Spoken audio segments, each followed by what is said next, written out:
नमस्कार, news for nation देख रहे हैं आप और मैं हूं आपके साथ साक्षी झा।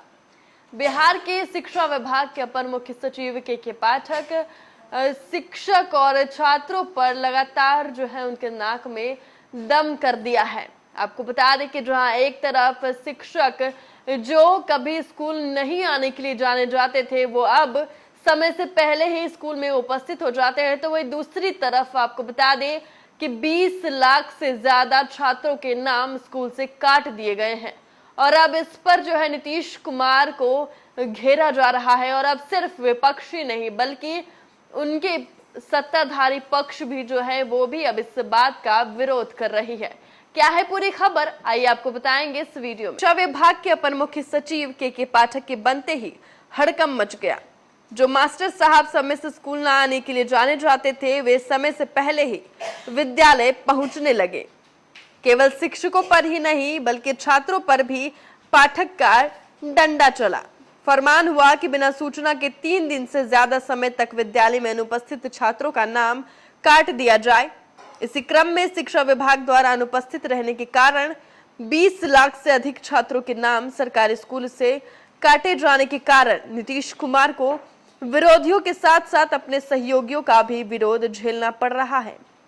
जिन बच्चों के स्कूलों से नाम काटा गया है उनमें करीब 2 लाख छात्र ऐसे हैं जिन्हें 10वीं और 12वीं की कक्षा की बोर्ड परीक्षा में शामिल होना था। 1 सितंबर 2023 से उपस्थिति में सुधार के लिए अभियान शुरू करने के बाद अक्टूबर के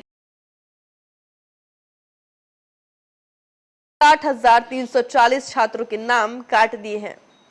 शिक्षा विभाग के प्रमुख सचिव के पाठक द्वारा जारी निर्देश के बाद ये कदम उठाया गया है।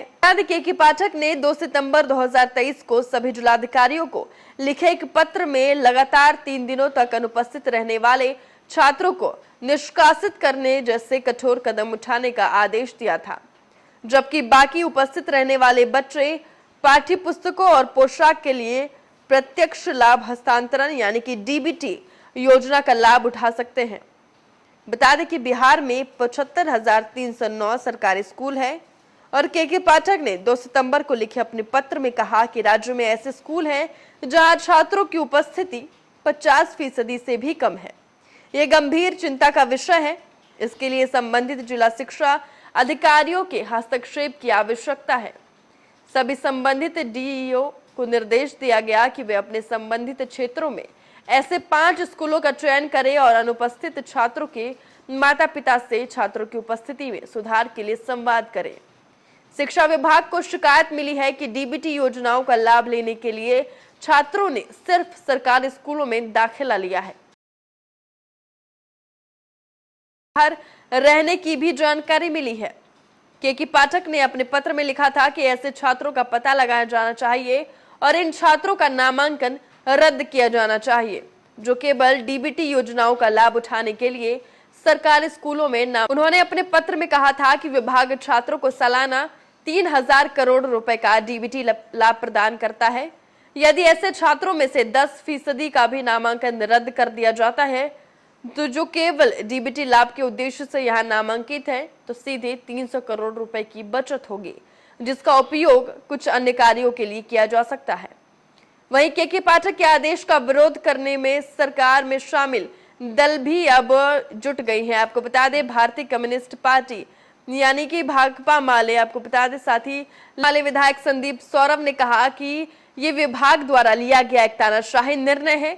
विभाग को छात्रों के करियर के साथ खेलने का कोई अधिकार नहीं है। विभाग को पता होना चाहिए कि सरकारी स्कूल अभी भी शिक्षक और कक्षाओं की भारी कमी का सामना कर रहे हैं। उन्होंने कहा कि विभाग छात्रों की 100% उपस्थिति की उम्मीद कैसे कर सकता है जब उच्च कक्षाओं में भौतिकी, रसायन विज्ञान और गणित जैसे विषयों को पढ़ाने के लिए कोई शिक्षक नहीं है। ये विभाग की जिम्मेदारी है कि वो अपने पहले सरकारी स्कूलों में सभी बुनियादी ढांचागत और शैक्षणिक सुविधाएं प्रदान करे और फिर छात्रों के लिए अनिवार्य उपस्थिति नियम लागू करे। वहीं ऑल इंडिया स्टूडेंट्स एसोसिएशन के राष्ट्रीय महासचिव सौरभ ने बिहार सरकार की नीति का विरोध करते हुए कहा कि हम शिक्षा विभाग के इस आदेश को तत्काल वापस लेने की मांग कर रहे हैं। तो वहीं बिहार विधानसभा में प्रतिपक्ष के नेता विजय कुमार सिन्हा ने सरकार पर करारा हमला करते हुए कहा कि अगर बिहार में सरकारी स्कूल शिक्षकों की भारी कमी का सामना कर रहे हैं तो छात्रों के पास कोई विकल्प नहीं होगा। वे निश्चित रूप से अपना पाठ्यक्रम पूरा करने के लिए निजी कोचिंग संस्थानों में शामिल होंगे। उन्होंने कहा कि नीतीश कुमार सरकार राज्य में सरकारी स्कूलों की बिगड़ती स्थिति को सुधारने में बुरी तरह से विफल रही है। मुझे कहना होगा कि बिहार में शिक्षा प्रणाली में गंभीर कमियों को छिपाने के लिए राज्य सरकार द्वारा छात्रों को प्रताड़ित किया जा रहा है। हम उन छात्रों के नामांकन की तत्काल बहाली की मांग करते हैं जिनका नाम काट दिया गया है। तो एक तरफ जहां बच्चों के स्कूल से नाम कटने को लेकर नीतीश कुमार को विपक्ष घेर रही थी, तो अब उसी पर अब उनके सत्ता पक्ष में बैठे भी जो उनकी पार्टी में शामिल दल है वो भी उनका समर्थन करते नजर आ रहे हैं और नीतीश कुमार को घेरते नजर आ रहे हैं। तो अब सवाल ये उठ रहा है, क्या शिक्षा विभाग के अपर मुख्य सचिव के पाठक नीतीश कुमार के लिए बड़ी मुसीबत खड़ी कर सकते हैं? आपकी इस वीडियो पे क्या राय है हमारे कमेंट बॉक्स में जरूर बताएं और ऐसी तमाम खबरों से अपडेट रहने के लिए देखते रहें न्यूज़ फॉर नेशन।